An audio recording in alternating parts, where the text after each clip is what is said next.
नमस्कार जी, आप सभी को आपका हमारे चैनल में स्वागत है। आज हम सुनते हैं दशा माता की कहानी। नल नामक एक राजा हुए और उनकी पत्नी का नाम दमयंती था। एक बार एक बुढ़िया रानी दमयंती के पास आई। उसने अपने गले में पीला गांठ लगा डोरा बांध रखा था। रानी ने उससे डोरे के बारे में पूछा और बोली, बुढ़िया ये किस चीज़ का डोरा है? तब बुढ़िया माई ने कहा, यह दशा माता का डोरा है। इसके पहनने से घर में सुख संपत्ति की वृद्धि होती है। रानी ने भी उसे एक डोरा लेकर अपने गले में बांध लिया। राजा नल ने रानी के गले में बंधे डोरे के विषय में पूछा तो रानी ने बुढ़िया द्वारा बताई सारी बातें बता दी।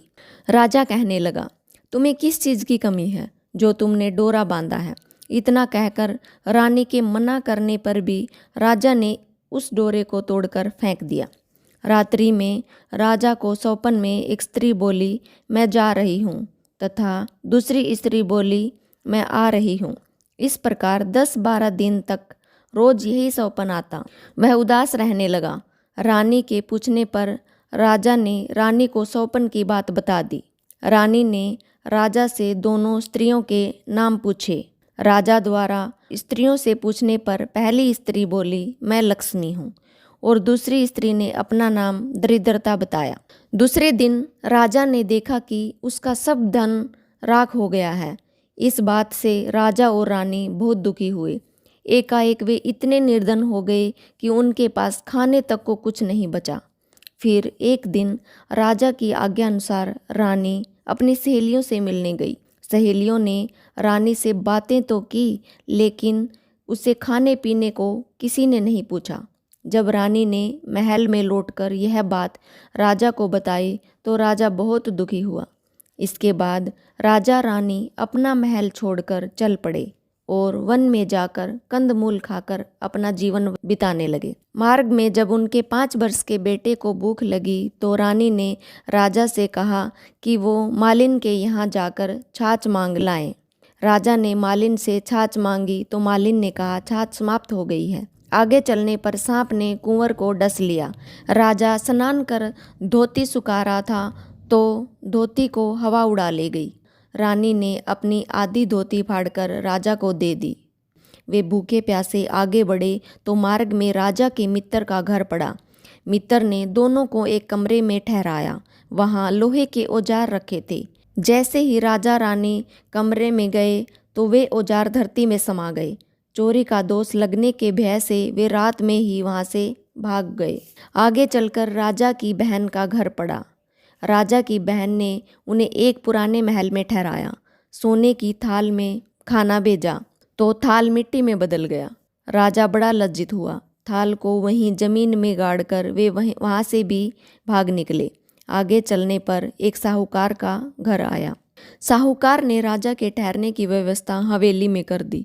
वहाँ खूंटी पर एक हीरों का हार टंगा था। पास ही दीवार पर एक मोर का चित्र भी बना हुआ था। वह मोर हार को निगलने लगा। यह देखकर वे वहाँ से चोरी के डर से भाग गए। अब रानी की सलाह पर राजा वन में कुटिया बनाकर रहने की सोचने लगा। वे वन में एक बगीचे में जाकर ठहरे। वह बगीचा हरा भरा हो गया। बाग का स्वामी यह देखकर बड़ा प्रसन्न हुआ। स्वामी ने उसे पूछा कि तुम दोनों कौन हो? राजा बोला, हम यात्री हैं, मजदूरी की खोज में आए हैं। स्वामी ने उन्हें अपने यहाँ नौकर रख लिया। एक दिन बाग की स्वामिनी बैठी हुई कथा सुन रही थी और डोरा ले रही थी। रानी के पूछने पर उसने बताया कि यह दशा माता का डोरा है। रानी ने भी कथा सुनकर डोरा ले लिया। राजा ने रानी से पूछा, यह कैसा डोरा बांधा है? रानी बोली, यह वही डोरा है जिसे आपने एक बार तोड़कर फेंक दिया था और जिसके कारण हमें इतनी विपत्तियां झेलनी पड़ रही हैं। दशा देवी हम पर नाराज हैं। यदि दशा माता सच्ची है तो हमारे दिन फिर से लौट आएंगे। उसी रात को राजा को सौपन आया। स्त्री कह रही थी कि मैं जा रही हूँ। दूसरी स्त्री बोल रही थी कि मैं आ रही हूँ। राजा के पूछने पर पहली स्त्री ने अपना नाम दरिद्रता बताया और दूसरी स्त्री ने अपना नाम लक्ष्मी बताया। राजा ने लक्ष्मी से पूछा, हे लक्ष्मी, तुम अब तो नहीं जाओगी?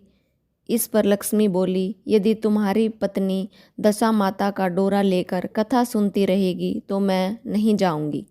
यदि तुम डोरा तोड़ दोगे तो मैं चली जाऊंगी।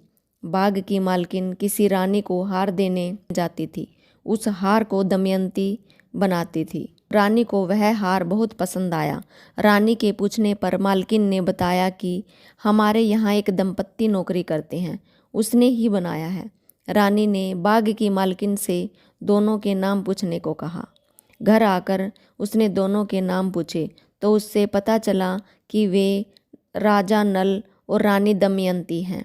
बाग का मालिक उनसे क्षमा मांगने लगा तो राजा नल ने उससे कहा कि हमारे दिन खराब चल रहे थे, इसमें तुम्हारा कोई दोष नहीं है। अब दोनों अपने राजमहल की तरफ चल पड़े। रास्ते में वापस आते समय साहूकार का घर आया। वह साहूकार के यहाँ भी ठहरे।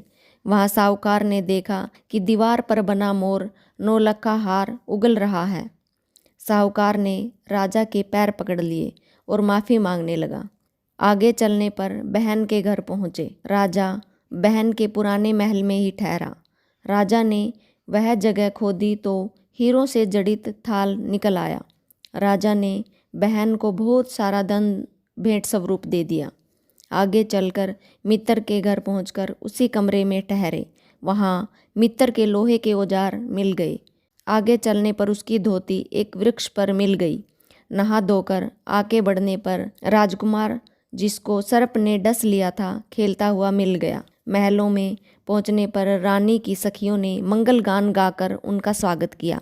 यह दशा माता का डोरा बांधने का ही फल था जो उनके बुरे दिन अच्छे दिनों में बदल गए। इसके बाद रानी ने दशा माता का व्रत किया, फिर धूमधाम से दशा माता का उज्जमन किया। हे दशा माता, जैसे तूने राजा नल और रानी दमयंती को धन आदि से संपन्न किया, वैसे ही हम सब कहानी कहते, कहानी सुनते, हुंकारा भरते हम सब पर कृपया करना। जय हो दशा माता की। नमस्कार।